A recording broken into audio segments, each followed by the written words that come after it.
I don't know which police station they're taking me. You know what these people, you never know. You're going to surrender to them? Yeah, I'm just going to put on socks and a jacket because of my arthritis. Listen, long story short, I was going to surrender. I confirmed that with you 5 minutes ago. Okay? I just said we want to go to court tomorrow to test the validity of this business. Right? They couldn't wait for that because they got lots to hide. I mean, there it is. They're not supposed to be on this premises. They know this. These people have no respect for law. I don't think South Africa understands the trouble that you're in. You have policemen acting with impunity. These people have torn up the Constitution. Who's got the warrant? The PKTT. I don't know who the PKTT are. They walk with masks. I've seen these policemen walk in now and told me, we need to come with you. I said, okay, cool. Just let me go put on socks and a jacket. They said, you're going to run away? I said, no, sir, I won't run. I haven't been running since day one. I've not been running. But they don't belong here. But they don't care. Cape Town High Court, my lawyers will relay all of the relevant news to you guys.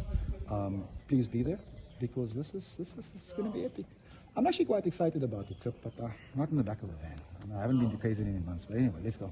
With an AK-47 purchased with the proceeds of crime intelligence, this is a confirmed fact. The head of crime intelligence is Dumisani Kumalo. The person leading this investigation right here is Dumisani Kumalo. The person who signed off for the funds for this operation is Dumisani Kumalo.